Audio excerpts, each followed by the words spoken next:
Voici un résumé détaillé du livre de la Genèse. Le livre de la Genèse est le premier livre de la Bible. Il raconte les origines de l'univers, de l'humanité et du peuple d'Israël. Dieu créa le monde en 6 jours. Le premier jour il créa la lumière, séparant le jour de la nuit. Le deuxième jour il créa le ciel et sépara les eaux. Le troisième jour il créa la terre, les mers et la végétation. Le quatrième jour il créa le soleil, la lune et les étoiles. Le cinquième jour il créa les oiseaux et les poissons. Le sixième jour il créa les animaux terrestres puis l'homme, à son image, leur donnant domination sur la création. Le septième jour Dieu se reposa, bénissant et sanctifiant le sabbat. Dieu plaça Adam et Ève, les premiers humains, au jardin d'Éden.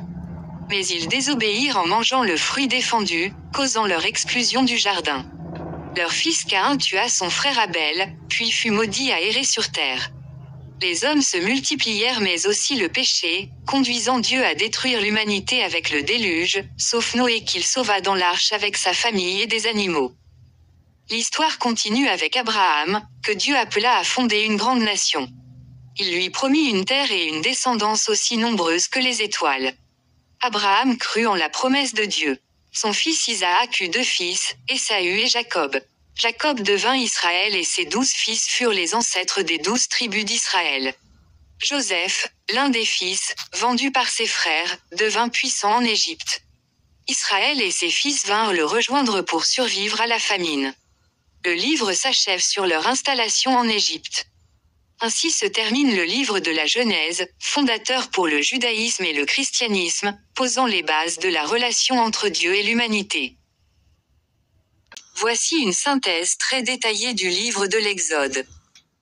Le livre commence par rapporter la situation difficile des Hébreux en Égypte après la mort de Joseph, devenus esclaves du Pharaon qui impose un dur labeur. Un enfant hébreu, Moïse, est recueilli par la fille du Pharaon après avoir été abandonné sur le Nil. Devenu adulte, Moïse tue un Égyptien brutal et s'enfuit de l'Égypte. Dans le désert de Madian, Dieu lui apparaît dans un buisson ardent et lui confie la mission de libérer les Hébreux d'Égypte pour les conduire vers la terre promise. Moïse retourne en Égypte avec son frère Aaron. Il demande au Pharaon de laisser partir les Hébreux mais celui-ci refuse.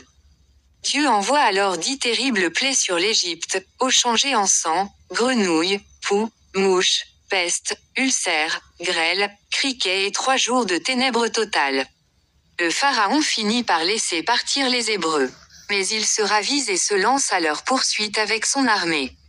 Acculé devant la mer Rouge, le peuple désespère mais Dieu ouvre un passage en divisant les eaux. Après le passage des Hébreux, il referme les eaux sur l'armée égyptienne. Moïse conduit le peuple vers le mont Sinaï où Dieu lui remet les tables de la loi avec les 10 commandements, scellant son alliance avec Israël. Pendant que Moïse reçoit les commandements, le peuple commet le péché du veau d'or. Malgré sa colère, Dieu renouvelle son alliance. Il donne ensuite de nombreuses prescriptions cultuelles et morales pour son peuple. Moïse redescend du Sinaï avec les commandements écrits par Dieu sur les tables de pierre. Malgré tous ces signes, le peuple doute encore de Dieu et de Moïse. Dieu le punit en le faisant errer 40 ans dans le désert. Seule la nouvelle génération entrera dans la terre promise. L'Exode raconte ainsi la libération miraculeuse d'Israël hors d'Égypte et l'alliance fondatrice avec Dieu au Sinaï.